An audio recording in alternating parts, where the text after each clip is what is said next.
머릿속에 된 다음에 타이핑으로 바로 들어가거든요. 보통 제가 4페이지를 하는데 일반적으로 따져보면 한 5페이지 내서 한 5페이지 반 정도 제가 보통 사이즈 A4 사이즈로 봤을 때 어떤 때는 많게는 6페이지까지 이렇게 나갑니다. 근데 그게 일목요연하게 딱 정리가 될 때 역시 하나님 살아계시고 나를 사랑하시는구나 하는 것을 제가 느낍니다. 여러분들은 무엇 때문에 느끼는지 한번 여러분들 각자 한번 생각을 해보세요. 언제 제일 많이 느끼는지, 언제 내가 하나님의 사랑하심을 제일 많이 느끼면서 살아가고 있는지, 어려움이 없을 때, 아니면 내가 원하는 대로 일이 술술 잘 풀려갈 때, 그것이 방향이 어디로 가고 있느냐가 또 체크해 봐야 되는 문제가 있습니다. 우리의 방향이 하나님의 영광을 향해서 가고 있는지, 아니면 그저 내 즐거움과 내 욕심을 채우는 일에만 멈춰져 있는지, 이런 것들을 여러분들이 생각을 해보셔야만 됩니다. 오늘은 주제가 사랑이에요. 사랑엔 거짓이 없나니, 이런 제목인데 우리 하나님 말씀 보도록 하겠습니다. 로마서 12장 9절부터 13절까지 말씀입니다. 로마서 11장까지가 교리에 대한 부분이고 12장부터 삶에 대한 부분을 우리에게 가르쳐주고 있어요. 삶이 어떤 삶이냐, 우리가 어떻게 살아가야만 될 것인가 하는 부분입니다. 우리가 어떻게 살아가야만 될 것인가, 이것을 로마서 12장부터 16장까지의 말씀이 우리에게 제시를 해주고 있습니다. 물론 또 어떤 사람들은 로마서 12장까지가 교리다 이렇게 말씀하시는 분들도 있습니다. 사실은 로마서 12장의 말씀은 예배와 삶에 대한 부분이에요. 예배와 삶에 대한 부분. 그러니까 우리가 어떻게 살아가야 될 것인가 하는 부분을 12장부터 16장까지 우리에게 제시를 해주고 있습니다. 우리는 보통 신앙생활 한다 그러죠. 그죠? 신앙생활 한다 그러지 신앙한다 이렇게 말하잖아요. 생활한다 이렇게 동떨어지게 말하지 않습니다. 신앙생활한다. 이 띄었으면 안 됩니다. 붙였어야 돼요. 신앙생활한다. 그러니까 신앙이 있으면 삶이 있어야 되는 거죠. 삶이 있다는 것은 신앙이 있다고 하는 증거입니다. 그래서 우리가 얼마나 하나님 사랑하고 있는가 알 수 있는 거, 예배 드리는 모습 보면 알아요. 답이 그냥 나옵니다. 그러니까 내가 얼마만큼 충만한 삶을 살아가고 있느냐, 예배 드리는 태도를 보면 아주 쉽게 이해할 수 있어요.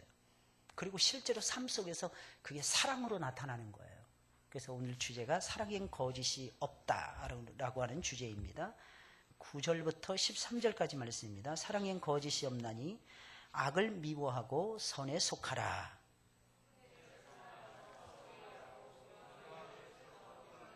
부지런하여 게으르지 말고 열심을 품고 주를 섬기라.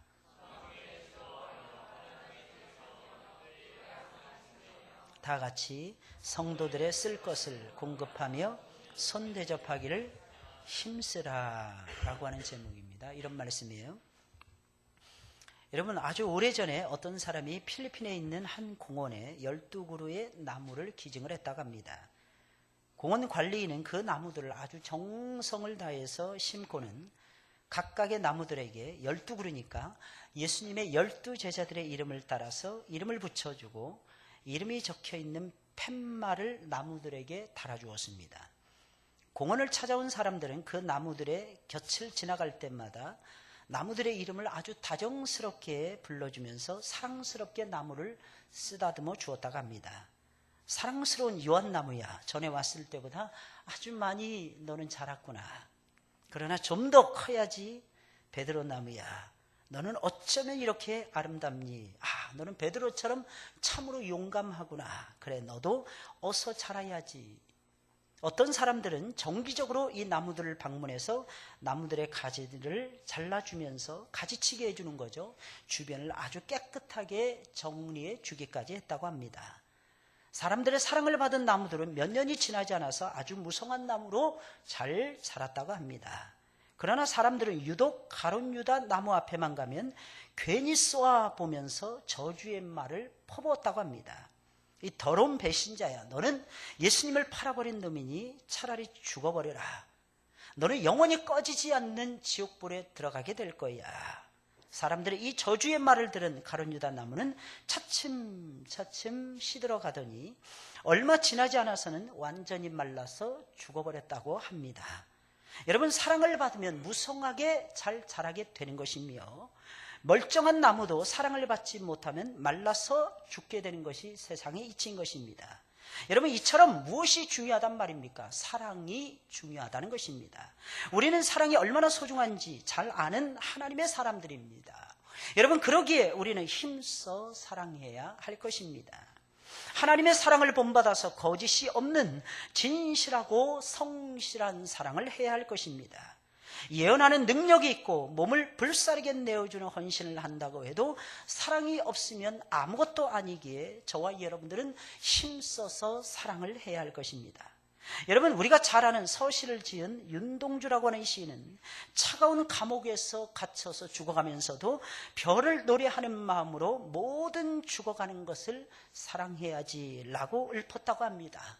그는 죽어가는 모든 것을 진실로 사랑하던 37살짜리였던 하나님의 사람이라고 볼 수가 있는 것입니다. 여러분, 오늘 본문의 말씀을 보게 되면 사도 바울은 사랑엔 거짓이 없나니 라고 말씀을 시작을 하고 있습니다. 여러분, 거짓이 없다, 이 말이 무슨 말이겠습니까? 진실하다, 이런 뜻이죠. 위선적이지 않고 진실하다, 내지는 성실하다 라고 하는 뜻인 것입니다. 여러분, 사랑엔 거짓이 없다 라고 하는 이 말은 거짓으로 사랑하지 말고 진실함으로 성실함으로 사랑을 하라 라고 하는 그런 의미가 이 속에는 담겨져 있는 것입니다. 여러분, 사랑은 거짓말을 하지 않는 것입니다. 여러분, 거짓이 없다, 이 말은 또 다른 의미로는 무엇이겠습니까? 사랑은 심은 대로 거두게 된다, 이런 뜻인 것입니다.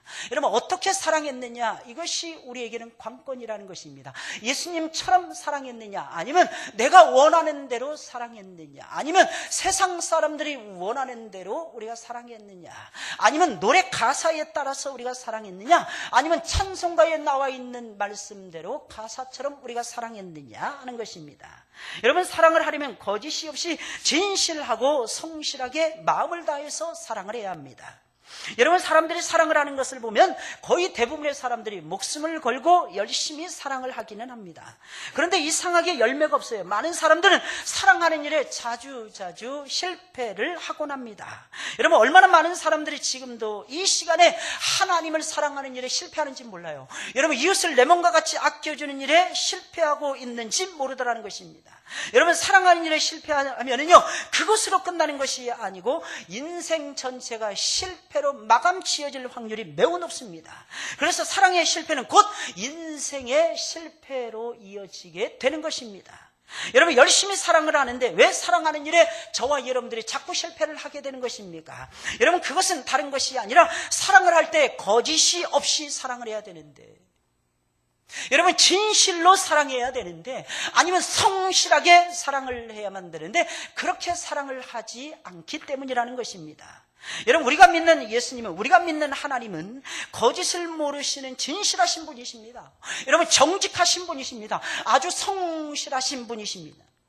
그리고 그분은 사람을 사랑하실 때 거짓이 없이 사랑하셨습니다. 거짓이 없는 마음을 가지고 진실하게 사랑하시며 아주 성실하게 대해주셨습니다. 언제나 거짓이 없이 진실하게 저와 여러분들을 상대해 주셨더라는 것입니다. 계속해서 우리를 붙들어 주시며 아주 성실하게 사랑해 주셨습니다. 그런데 우리는 진실함이나 성실함 없이 거짓이 잔뜩 묻어있는 상태에서 저와 여러분들은 사랑을 하고 있다는 것입니다. 그러니 사랑하는 일에 자꾸 금이 가는 것입니다. 그러니 사랑하는 일에 자꾸 실패하게 되는 것입니다. 그러니 사랑의 아름다운 열매를 맺지 못하는 것입니다. 그러면 사랑의 열매를 맺지 못하잖아요. 어떤 결과가 나타나는 줄 아십니까? 삶이 실패하더라는 것입니다. 이유가 무엇입니까? 사랑해야 사람이 따라오거든요. 사랑해야 주변의 사람들이 모여들거든요. 사랑해야만이 열매도 나타나거든요.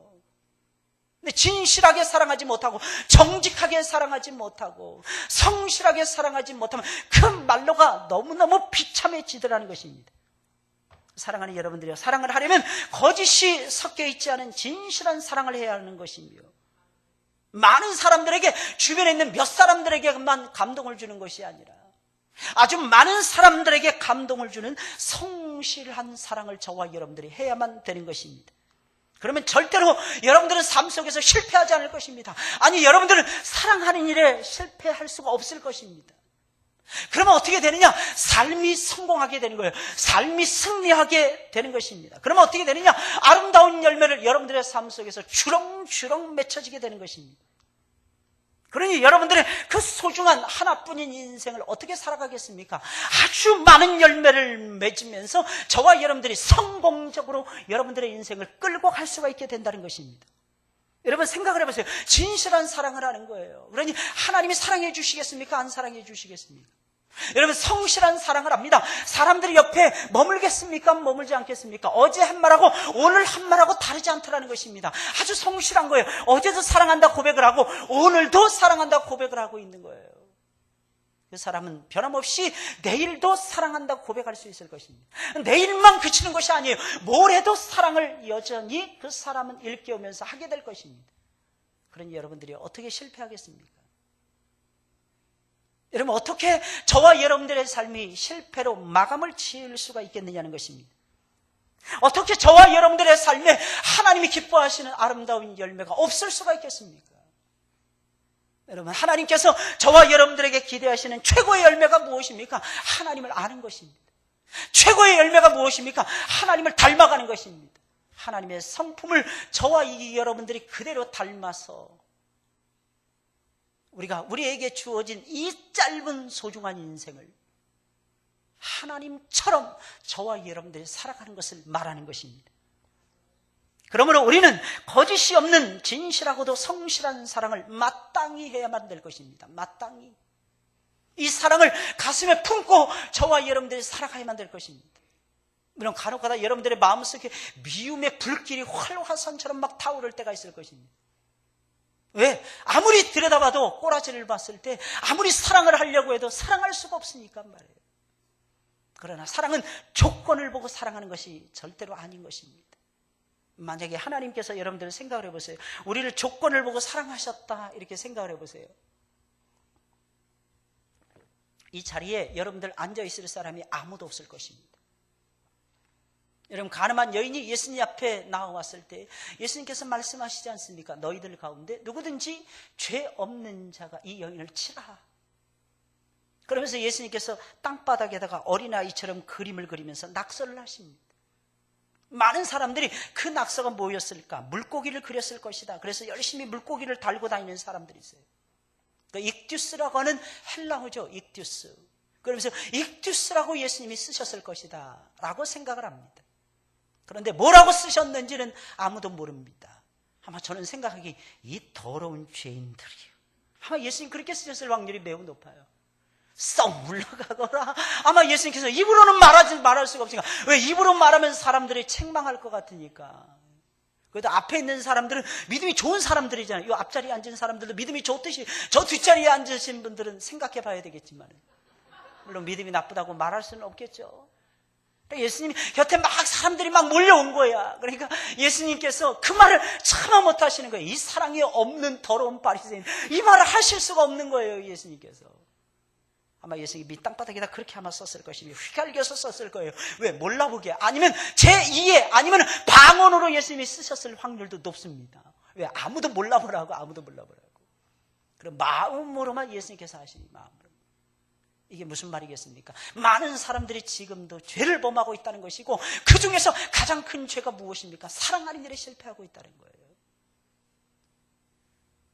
나는 용서를 받았는데 여러분 생각해보세요. 나는 1만 달란트를 탕감을 받았는데 100데나리온 빚을 진 사람을 용서를 못 해주고 있는 거예요. 늘 말씀드리잖아요. 궁예의 관심법을 막 동원하는 거예요. 이놈도 죄인, 저놈도 죄인, 다 죄인이야. 누구 빼놓고? 나만 빼놓고. 정말 하나님을 만난 사람들은 그렇지 않습니다. 예수님만 빼놓고는 다 죄인이야. 내가 좀 더 사랑해줘야지, 좀 더 아껴줘야지, 한 번만 더 용서해줘야지, 내가 한 번만 더 사랑해줘야지, 이런 마음을 품는 것은 예수님의 마음을 갖는 것입니다. 자꾸 마귀가 주는 마음을 갖는 거예요. 마귀가 주는 거예요. 나는 이만큼 했는데 저놈은 왜 나한테 못할까? 그만큼 하기는 뭐 개떡이라고 그만큼 합니까? 미안합니다. 개똥이라고 그렇게 그만큼 합니까? 쥐꼬리만하게 한 거야. 쥐꼬리만하게. 우리가 행한 것은 아무것도 아니잖아요. 예수님 평가하셨잖아요. 달란트 비유에서 내가 작은 일에 충성했다고 말씀하고 있잖아요. 우리가 행하는 것이 엄청나게 큰 것이라고 생각하는 사람은 그 사람 잘못 생각하고 있는 거예요. 어리석은 생각을 하고 있는 것입니다. 아주 미련한 생각을 하고 있는 것입니다.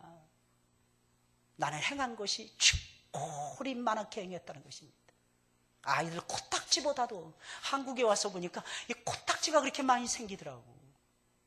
이 숨쉬기가 진짜 힘들더라고. 숨쉬기가. 그래서 어떤 때는 간혹가다 숨쉬기 운동을 해요. 일어나가지고. 그래서 저는 한번 책상에 앉으면 막 2시간, 3시간 막 앉아있거든요. 엉치가 아프고 좀 허리가 좀 뻐근하다 싶으면 일어나는 거예요. 일어나서 또 움직이면서 뭐 타이핑을 칩니다. 어떤 데는 서서도 막 이렇게 타이핑을 쳐요. 왜? 허리 운동하면서 치는 것입니다. 그러니까 우리가 자꾸 움직일 줄 알아야 돼. 코가 자꾸 막히더라고요. 아이들 코딱지보다도 못한 일을 우리가 해놓고서는 우리가 마치 엄청나게 큰 일을 한 것처럼 착각하고 오해할 때가 많습니다. 그러나 우리는 이렇게 생각을 해야 됩니다. 내 사랑이 아직도 멀었지. 자녀들을 향해서도 내가 너를 얼마나 사랑했고 내가 너에게 얼마나 많은 것을 주었는데 그 부모는 못난 부모입니다. 여러분, 그 사랑 안 주는 부모들이 어디 있겠습니까?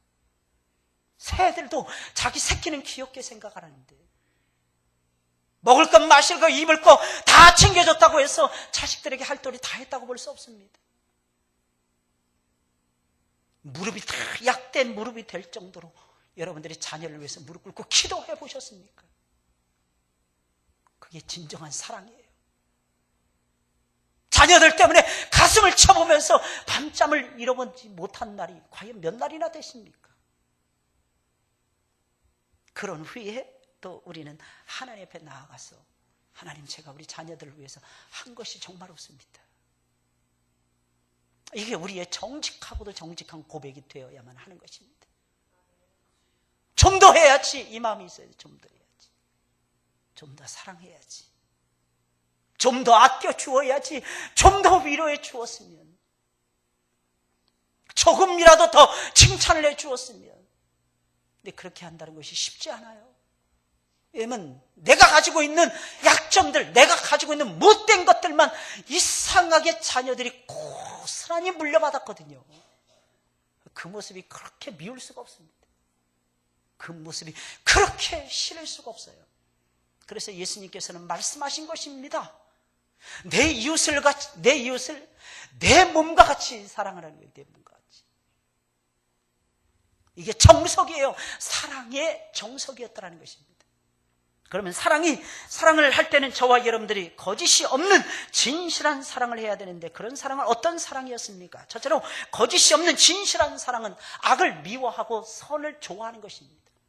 이게 하나님이 우리에게 가르쳐 주시는 사랑의 단면이었어요. 9절 말씀입니다. 사랑엔 거짓이 없나니 악을 미워하고 선에 속하라. 여러분, 이 말이 무슨 말이겠습니까? 사랑을 하면 옳고 그른 것을 떠날 수 없다는 것입니다. 옳은 것을 옳다고 말하라고, 그른 것을 그르다고 말하라는 것입니다. 이 말이 무슨 말이겠습니까? 사랑은 공의와 함께 간다는 것입니다.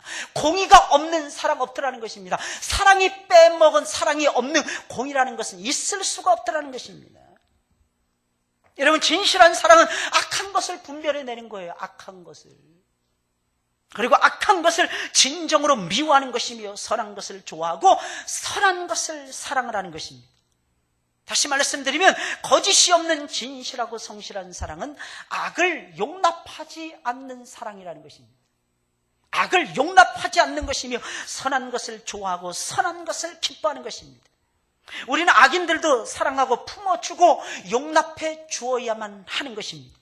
그러나 악인들을 용납한다고 해서 악인들의 악한 행동이나 악한 생각, 악한 말까지도 용납해주고 눈 감아 주어서는 절대로 안 됩니다. 여러분, 사람은 사랑해야 하지만 악인들이, 사람이 범하는 죄까지도 용납해주면서 저와 여러분들이 받아들여서는 안 된다는 것입니다. 왜냐하면 그것이 바로 성경이 말하는 진실한 사랑은 아니더라는 것입니다. 그래서 우리는 알아야 되는 것입니다. 악을 미워하고 선에 속하는, 악을 미워하고 선한 것을 사랑하는 그런 모습을 저와 여러분들이 가져야만 되는 것입니다. 이유가 무엇입니까? 이것이 성경이 말하는 참된 사랑이기 때문이라는 것입니다. 만약에 무조건 다 용납하잖아요. 그럼 악인들로 하여금 계속해서 악한 길을 가라고 하는 것이나 진배가 없는 것입니다. 그럼 그 끝이 어떻게 됩니까? 그 끝이 사망이에요. 다시 말씀드리면 사람을 온전하게 해야 되는 사람이 사람을 망하게 만들더라는 것입니다. 이런 부모들 가운데서도 자녀들을 사랑한다고 하면서 그렇게 사랑하시는 분들이 있을 것입니다. 무조건 더 많이 사랑해주고 더 많이 용납해준다고 하니까 무조건 자녀들이 못된 짓을 하는데도 불구하고 용납해주고 역시 내 새끼가 최고야 이러면서 품어주는 이런 모습을 갖춰야 된다고 생각을 하시는데, 그런 모습을 갖추는 것이 성경이 말하는 진실한 거짓이 없는 사랑은 분명히 아니라는 것입니다. 진실한 사랑, 어떤 사랑인 것입니까? 못된 것은 자꾸 꺾어줘야 되는 거예요.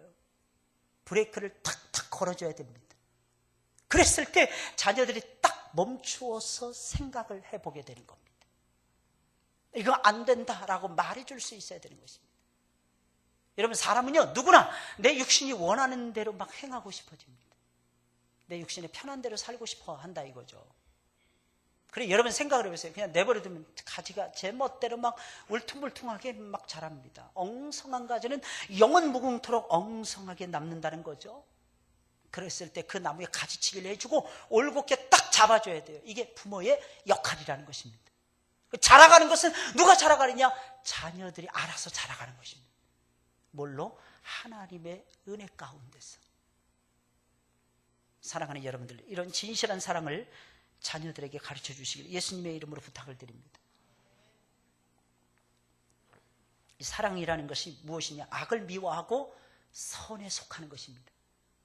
다시 말씀드리면 악을 미워하고 선한 것을 좋아하는 것입니다. 그러니까 얼마만큼 선한 것을 좋아하느냐? 바로 그 사람이 사랑에 속해 있는 하나님의 사람이라는 것입니다. 무엇을 더 얼마만큼 사랑하느냐 이거죠. 하나님이 기뻐하시는 선한 것을 사랑하느냐? 아니면 그 반대에 놓여져 있는 것을 사랑하고 있느냐? 이것을 통해서 저와 여러분들의 사랑을 진단해 볼 수가 있게 되는 것입니다. 여러분, 둘째로 거짓이 없는 진실한 사랑은 형제를 사랑하는 것처럼 서로 먼저 사랑하고 먼저 존경을 하는 것입니다. 10절에 있는 말씀이에요. 우리 다 같이 한번 읽어볼까요? 시작. 서로 우애하고 존경하기를 서로 먼저 하며. 여러분, 거짓이 없는 사랑은 생각으로만 사랑하는 것이 아니라 실제로 사랑하는 것입니다. 실제로 행동으로 사랑하는 것입니다. 특히 내가 아닌 다른 사람들을 마치 친형제나 자매들을 사랑하는 마음처럼 여러분, 서로 먼저 사랑하고 서로 먼저 존경을 하는 것입니다. 여러분, 우리는 피를 나눈 친형제와 자매는 아닙니다. 하지만 우리가 알아야 되는 것이 있습니다. 피를 나눈 형제들처럼 먼저 사랑하고 먼저 존경해야 합니다. 다른 사람들의 인격이나 능력이 탁월해서가 아니라 부족할지라도, 여러분, 다른 사람들이 말하는 것이나 행동하는 것이 부족할지라도 하나님께서 그들을 형제와 자매로 우리에게 삼아주셨기에 서로 먼저 사랑하고 먼저 존경을 하고 먼저 양보를 하는 것입니다. 여러분, 바로 그럴 때에 귀하고 아름다운 열매가, 사랑의 열매가 여러분들의 삶 속에서 주렁주렁 맺혀지게 되는 것입니다. 여러분, 거짓이 없는 진실한 사랑은 겸손히 나를 낮추는 것입니다. 겸손히 나를 비우고 낮추어서 내가 먼저 사랑하는 거고 내가 먼저 존경을 하는 것입니다. 여러분, 아브라함은 이런 사랑을 했어요. 조카인 롯을 먼저 사랑했고 먼저 존중을 해 주었습니다. 롯과 다툴 때에도, 심지어는 싸울 때에도 내가 좌하면 내가 우하고 내가 우하면 내가 좌하리라 라고 말을 하면서 자기가 먼저 롯을 사랑해 주고 먼저 존중을 해 주었습니다. 여러분, 먼저 사랑하고 먼저 존경하면 자존심이나 아니면 체면을 깎인다라고 생각하는 것은 아주 잘못된 생각이라고 볼 수 있는 것입니다. 물론 아브라함은 먼저 사랑하고 먼저 존중하는 진실한 사랑을 함으로써 처음에는 좋은 처지를 잃어버리고 헤브론 산지로 쫓겨가야만 하는 운명에 처하고야 말았습니다. 하지만 나중에는 누가 더 잘 되었습니까? 여러분, 우리는 끝을 재봐야 되는 것입니다. 과정 속에서 먼저 다른 사람하고 비교하지 마세요. 많은 사람들이 기도하다가 막 무너집니다. 여러분, 이유가 무엇인 줄 아십니까? 끝까지 보지 않아서 그래요. 끝을 보기 전에 중간에서 나름대로 자기가 평가를 해보는 것입니다. 해버리는 거예요. 그러니까 어떻게 되는 것입니까? 하나님의 사랑의 열매가 나타나기도 전에 실망하고 좌절하고 무너져 버리는 것입니다. 여러분, 아브라함은 그렇게 하지 않았어요. 아브라함은 끝까지 바라봅니다. 먼저 사랑하고 먼저 존중해 주는 거예요. 설령 조카인 롯이 하나님의 말씀을 떠나가지고 하나님의 말씀에 붙들리지 아니한 상태에서 자기가 원하는 대로 마음껏 욕심대로 소돔과 고모라의 성의 앞에 있는 드넓은 들녘을 선택한다 할지라도 그의 판단을 존중해 주는 거예요. 그의 판단을 신뢰를 해주는 것입니다. 그러면서 아브라함은 기다리는 거예요. 때가 되면 하나님의 사랑을 롯이 깨달을 수 있을 거야. 하나님이 자신에게 무엇을 원하고 계시는지 내 사랑하는 조카인 롯이 분명히 알게 될 거야. 그러면서 그를 기다려주는 거예요.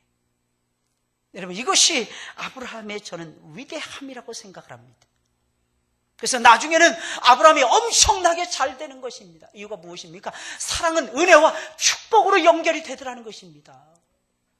진실한 사랑을 해보세요. 마지막 끝이 아름답지 않습니까? 끝이 멋지지 않습니까? 분명한 기준을 가지고 분명한 말씀을 가지고 저와 여러분들이 한번 사랑을 해보세요. 사랑을 하려도 공의를 가지고 사랑을 해봐야 됩니다. 사랑을 하려고 해도 하나님의 말씀에 입각해서 사랑을 해봐야만 되는 것입니다. 사랑을 하려고 해도 먼저 사랑하려고 해야만 되더라는 것입니다. 성경적인 사랑을 해보려고 애를 써보라는 것입니다. 세상에서 가르쳐주는 그런 사랑, 어떤 유행가, 가수가 가요를 통해서 가르쳐주는 그런 사랑 말고 말입니다. 하나님이 나에게 일깨워 주시는, 하나님 말씀을 통해서 일깨워 주시는 그 탁월하신 사랑. 그 사랑이 어떤 사랑이었습니까? 먼저 사랑하라는 거예요. 먼저 사랑. 나중에 사랑하라는 것이 아니라는 것입니다. 내가 이렇게 해주려고 했는데 왜 너는 그것을 기다리지 못했어? 라고 말하는 것이 아니라 먼저 사랑을 막 부어주는 거예요. 먼저 그 사람을 존중을 해주는 것입니다. 그래서 신앙이 좋은 사람들은 특징이 있어요. 그 특징이 무엇인지 아십니까? 다른 사람의 의견을 존중을 해주는 거예요. 존중을 해주는 거예요. 이게 예수님의 모습이었어요. 예수님의 모습.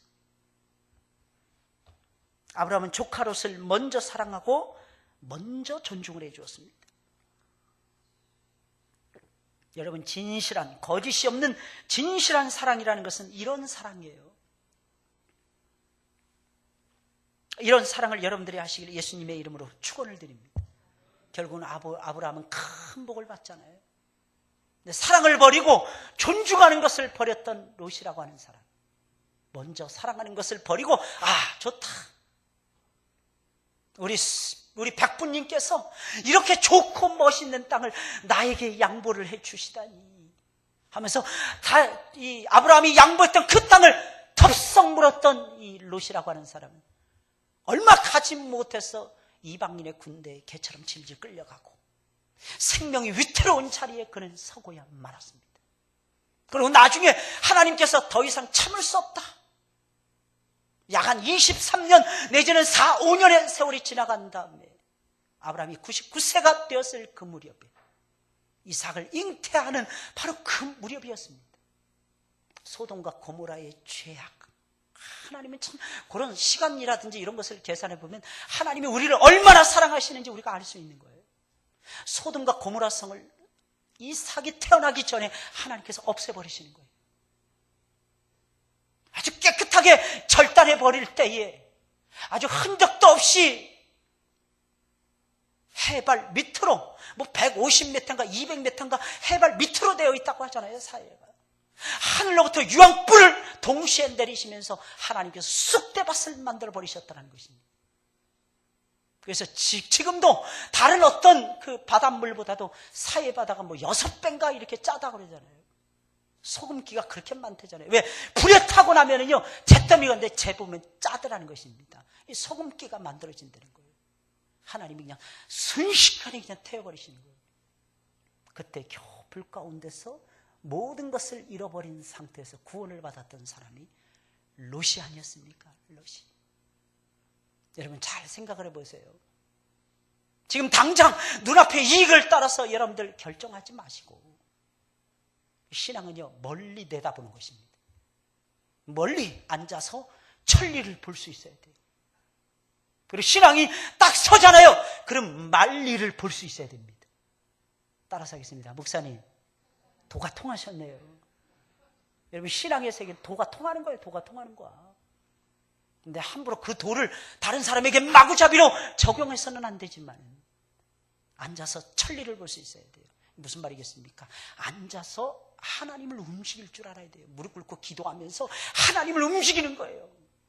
서서 뛰면서 복음을 증거하면서 온 만방을 그리스도 예수의 이름으로 그냥 물들게 만들어버리는 것입니다. 이게 성도의 삶이라는 것입니다. 물론 그 전에 우리는 콩나물로 온 세상 우리 주변을 다 적셔버려야 되는 거죠. 콩나물로. 콩나물을 사랑해. 콩나물 사랑. 콩나물을 그렇게 좋아하시더라고 사람들이. 그냥 전부 다 기다리고 있더라고. 그 한 움큼이 얼마나 소중한지. 근데 그 주님의 사랑이 사실은 콩나물을 타고 흘러가는 거예요. 주님의 사랑이. 아마 얻어먹은 사람들은 적어도 한 번은 고민할 것입니다. 내가 저 교회 하늘문교회 가야 될까 말아야 될까. 그게 시작이에요. 그게 시작이에요. 한 번 선한 것이 들어오잖아요.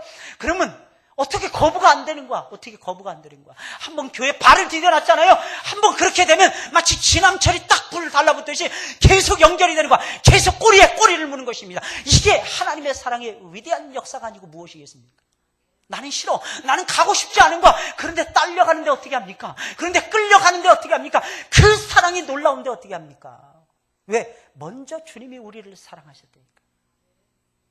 먼저 우리 주님께서 우리를 소중하게 여기시고 우리를 존경해 주셨다니까요. 존중해 주셨다니까요. 심지어는 여러분들 하나님께서 나의 종이다 이렇게만 말씀하시는 것이 아니라 나의 벗이다 이렇게 말씀하십니다. 나의 형제다, 심지어는 나의 벗이다 우리 주님께서 말씀하시는 것입니다. 그래서 우리는 천국에 가게 되면 우리 예수님 딱 만난 다음에 뭐라고 얘기해야 될까요? 오 주님 이렇게 말씀하시면 주님과의 사이가 먼 사람입니다. 예수님 딱 보자마자 남자들은 형님 그래야 되는 거예요. 여자들은 오빠, 오라버니 반갑습니다 이래야 되는 거예요. 왜? 우리 주님께서 우리를 형제요 벗으로 삼아줬습니다. 아니면 애들처럼 버리장머리에 없는 애처럼 친구요 이래야 될지도 모르겠습니다. 예수님을 향해서 한번 날려보세요. 그 사랑의 말을. 자식이 그 네 가지가 없이 왜까? 우리 주님이 그러실까요? 제가 오랜만에 개콘인가 뭔가 봤더니 네 가지가 나오더라고. 4명의 남정네, 참 희한하게 생긴 남정네들이 나와서 얼마나 재밌게 말을 하는지 저 그게 너무너무 재밌더라고. 한 번 딱 봤어요. 한 번 딱 봤어요. 아주 희한하게 생긴 뭐라고 해야 돼? 뚱뚱한 애가 있잖아. 뭐라 그러더라 걔가 잘 쓰는 말. 고래? 그러네. 고래? 그래. 그리고 하나이는 참 어떻게 그렇게 생겼는지 저도 뭐 이렇게 인물 볼 거 없지만 걔를 보면 희망이 생기는 아이 있어요. 키도 희한하게 커. 생긴 거 어떻게 그렇게 무슨 용머리도 아니고 참 희한하게 생겼어요. 참 독특하게 생겼더라고. 혹시 그분의 친구가 이 자리에 아니면 친척이나 앉아 계시면 용서하시기 바랍니다. 여러분 사랑이라는 것은 먼저 사랑하는 거예요. 먼저. 누가 하기 전에 먼저 사랑하는 거예요. 먼저. 여러분 콩나물 집에 가져가셨죠? 옆에 사람 옆집에 나눠줄 거 없으면 내 거 나눠줘야 되는 거야. 먼저. 이게 이게 사랑. 물론 여러분들도 드세요. 왜 그런 줄 아십니까? 일하는 일꾼들에게는 하나님께서 먹을 것을 주시는 거야. 예수님 말씀하셨잖아요. 우리가 주님의 일을 하고 싶습니다. 예수님 하시는 말씀이 나를 믿는 것이 너희가 해야 되는 일이니라. 그러니까 여러분들 예수님 믿고 예배 열심히 드리고 계시잖아요. 그런 여러분들 하나님께서 먹고 살 수 있도록 다 해주십니다. 한번 일하지 말고 한번 테스트 해보세요. 한 달, 2달, 한 1년 정도 놀고 먹어보세요. 과연 하나님께서 까마귀를 통해서 먹이시지 않나? 한번 해보세요. 저는 뉴질랜드에 갔을 때 1년 동안 그렇게 살아봤습니다. 1년 동안 진짜. 매달 다음 달에 나갈 렌트비를 걱정을 해야만 됐어요. 매달. 탁탁 2주, 4주째 계속 빠져나가거든요. 근데 한 달 렌트비가 약 한 70만 원이었습니다. 굉장히 싼 거예요. 바이블 칼리지 그 닭장과 같은 그런 집에서 살고 있었어요. 아주 작은 허름한 몇십 년이 되었던 그 집에서 살고 있었어요. 얼마나 추웠는지 4, 5개월 동안 집사람의 감기가 떨어질 줄 몰랐어요. 근데 한국에 탁 오니까 감기가 그냥 뚝 떨어지더라고. 왜 그런 줄 아십니까? 국제형이 아닌 사람이 국제적으로 노르니까 몸이 이상 반응이 보인 거야. 그때 깨달았어요. 아, 나는 언젠가는 한국에 돌아가서 목회해야 되겠구나. 집사람을 위해서라도. 한번 해보세요. 시도해보세요. 과연 하나님께서 우리를 사랑하시는가 사랑하지 않는가. 제가 1년 동안 그렇게 살았는데 어김없이 하나님께서 역사해 주시더라고요. 어김없이. 그리고 오직 복음만을 위해서 살아보세요. 너희는 먼저 그의 나라와 그의 의를 구하라. 그리하면 내가 이 모든 것을 너희에게 더하시리라. 한번 믿음으로 한번 살아보세요. 여러분들이 쓰고도 남을 정도로 하나님께서 부어주실 것입니다. 저는 그 찬양 너무 좋아요. 내일 일은 난 몰라요. 나는 이 찬양이 너무너무 좋아요. 내일 일은 난 몰라요. 아무것도 모르는 거야, 우리는 어떻게 보면. 여러분들 혹시 1년 먹을 것을 싸놓고 계신 분이 계십니까? 그 사람은 대표적인 어리석은 부자입니다. 우리는 하루하루 살아가는 사람들이에요. 하루하루. 내일 일은 난 몰라요. 난 몰라요. 그러면서도 먼저 사랑하는 거야. 그러면서도 먼저 존경을 하고 먼저 존중을 해주는 것입니다. 없어도. 왜? 우리는 마음이 부자니까. 한번 따라서 볼까요? 우리는 왜 이렇게 부자일까? 우린 부자 아니겠습니까? 부자의 부자. 엄청난 부유함이 우리에게 주어져 있는 것입니다. 셋째로 거짓이 없는 진실한 사랑은 부지런하여 게으르지 않는 것이며 열심을 품고 주님을 섬기는 것입니다. 오늘 11절에 있는 말씀이에요. 부지런하여 게으르지 말고 열심을 품고 주를 섬기라. 여러분, 게을르다. 게으르면 사랑이 아닌 거예요. 게으르면. 여러분, 이 말이 무슨 말이겠습니까? 사랑을 하게 되면 게으르지 않게 되더라는 것입니다. 왜? 부지런하게 돼요. 왜? 사랑해야 되니까. 사랑하는 사람은 움직여야 되거든요. 실제로 움직여야 되거든요. 손이 가만히 있으면 안 되거든요. 무릎이 가만히 있으면 안 되거든요. 근데 예수 믿으면 점점 손 놓고 살아간다. 그 사람 잘못 믿고 있는 것입니다. 잘못 믿고 있는 거예요. 예수 믿으면 믿을수록 이상하게 열정이 식어진다. 말도 안 되는 것입니다. 초점이 누굽니까? 특히 주님을 섬기게 된다는 것입니다. 그래서 사도 바울은 주님을 섬긴다는 것을 강조를 하고 있는 거예요. 주님을 섬긴다. 여러분, 신앙은 뭐예요? 사랑한다는 것이 무엇입니까? 주님을 섬기는 것입니다. 사랑한다는 것이 도대체 어떤 뜻인 것입니까? 게으르지 않는 것입니다. 부지런해지는 거예요. 부지런해지는 것입니다. 그래서 말씀드렸잖아요. 언젠가는 제가 200%의 삶을 살아가야만 된다고. 너무너무 신기한 것은요, 오늘 금요 예배가 다른 어떤 날보다도 많이 나온 것 같습니다. 한 11명의 교사들이 빠져나간다고 하니까 너도 나도 달려왔는지 잘 모르겠습니다. 아니면 제가 새벽마다 하나님 이번 금요 기도에는 약해지지 말게 해달라고 제가 기도해서 이런 역사가 일어났는지 모르겠습니다. 물론 여러 가지 원인이 있겠죠. 그러나 무엇보다도 사랑은 부지런하게 된다는 것입니다. 여러분들의 마음을 하나님이 움직여 주시는 거야. 내가 나를 사랑하느냐? 부지런히 가서 금요 기도에 참석해서 열심히 하나님 앞에 열심을 품고 기도하라는 겁니다. 이게 나를 섬기는 거야. 주님이 가르쳐 주시는 것입니다. 보통 연세가 많아지시면 이런 말씀을 자주 하십니다. 무슨 말씀을 자주 하는지 아십니까? 나는 쓸모없는 사람이야. 물론 본인은 그렇게 생각하셔야 될지도 모르겠습니다. 그러나 하나님의 관점에서는요, 그때가 하나님께서 가장 소중히 여기실 때가 아닌가, 저는 그런 생각이 들 때가 참으로 많습니다. 연세 많으신 어르신들이 오셔가지고 이 자리를 메꾸고 이 자리를 채워가시잖아요. 그러면 하나님이 얼마나 기뻐하시겠습니까?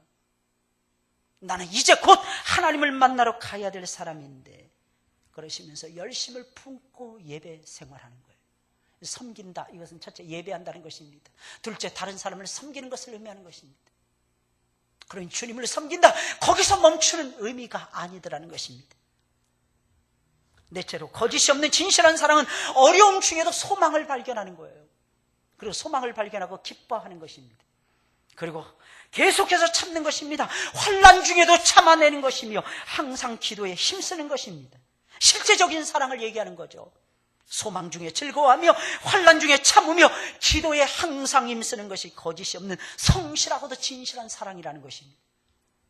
여러분, 진실한 사랑, 어떤 어려움이 있어도 소망을 발견하는 거예요. 여러분, 소망을 놓치고 계십니까? 작은 어려움이 있다고 해서 여러분 낙심하고 계십니까? 저는요, 그 어려움을 얼마나 많이 겪어왔는지 몰라요. 지금도 마찬가지입니다. 산 넘어 산이에요. 항상 보면 하나가 지나가면 또 다른 것이 오고 또 다른 것이 지나가면 또 다른 것이 옵니다. 계속 엎드리지 않을 수가 없어요. 그래서 제가 결심한 거예요. 365일 새벽 예배를 결심하게 된 동기가 거기에서 오는 것입니다. 4월 달에 결심했으니까 내년 4월까지는 제가 하나님 앞에 365일을 쉬지 아니하고 새벽 예배를 드리려고 지금 결심하고 있습니다. 여러분들은 참 복이 많으신 분들이죠, 그죠? 아멘 안 하시는 분들이 대다수네. 각자 알아서 뭐 새겨 듣는 거죠, 뭐. 각자 알아서.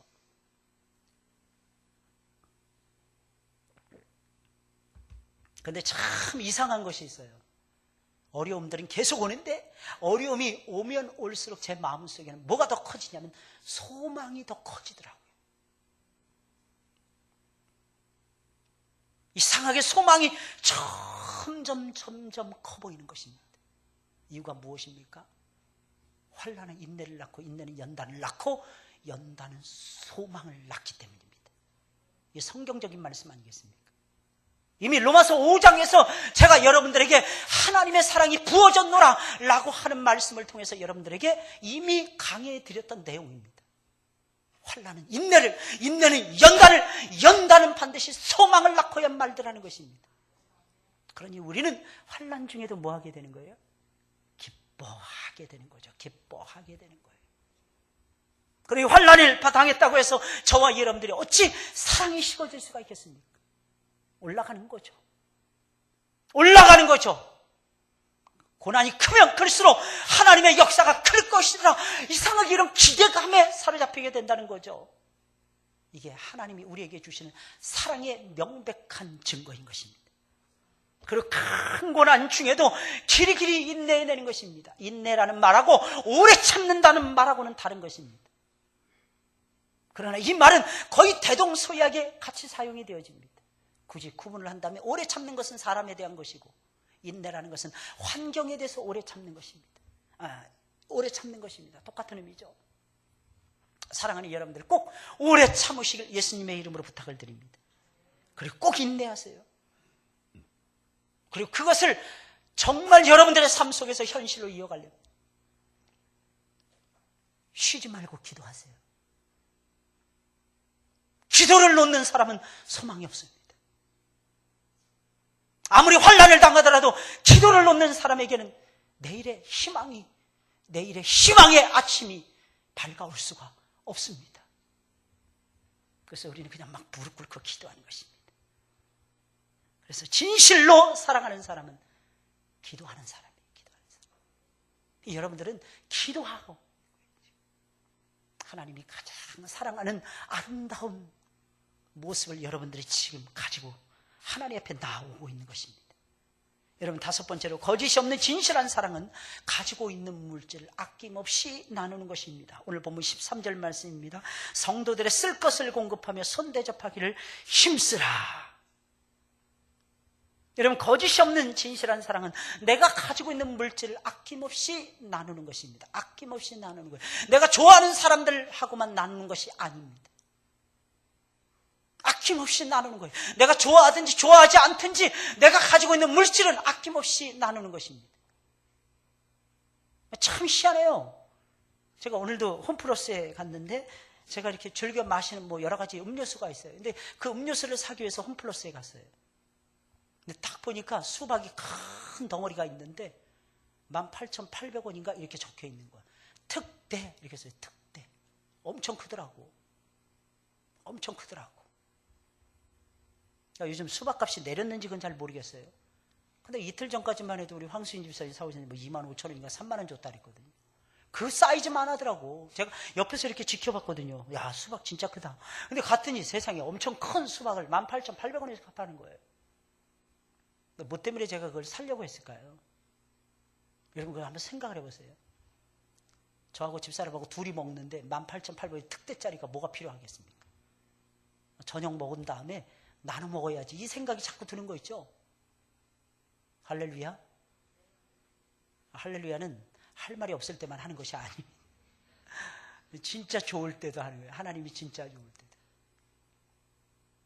때도. 근데 그 총각 같으면 이거 달죠? 그랬습니다.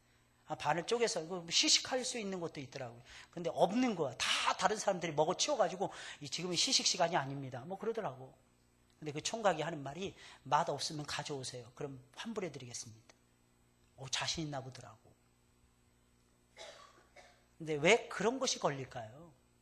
제가 뉴질랜드에 살 때는요, 오늘도 어느 집사님하고 제가 섬겼던 어느 집사님하고 통화를 했는데 한 30분 가까이 통화를 했어요.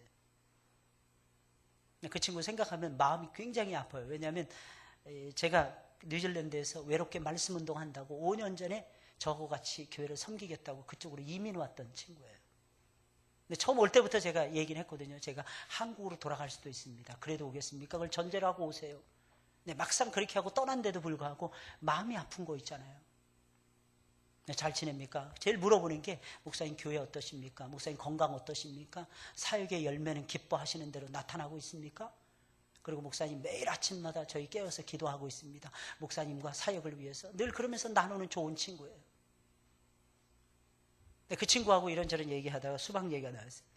가는 곳마다 목사님 이상하게 목사님, 그 친구가 옛날에 그랬거든요. 목사님만 따라가면 쇼핑센터에서 반드시 50% 세일, 막 20%, 30% 세일을 하더라는 거예요. 저를 쫓아오겠다는 거예요, 항상.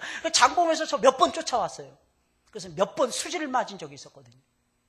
참 놀랍죠? 이유가 무엇인지 아십니까? 저는 거기서도 같이 나눠 먹는 걸 생각을 하는 거예요.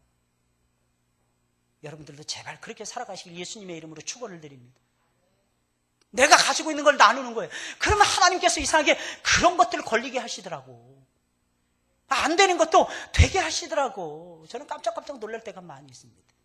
사랑하는 여러분들, 많이 섬기세요. 많이 섬긴 자는 하나님께서 많이 주십니다. 많이 주세요. 없어질 것 같죠? 아니에요. 항상 남더라는 것입니다. 많이 베푼 사람 많이 남더라는 것입니다. 그 진실한 사랑을 하는 사람 많이 주는 거예요. 아낌없이 주는 것입니다. 우리 교회는 아낌없이 주는 그런 교회가 되었으면 좋겠습니다.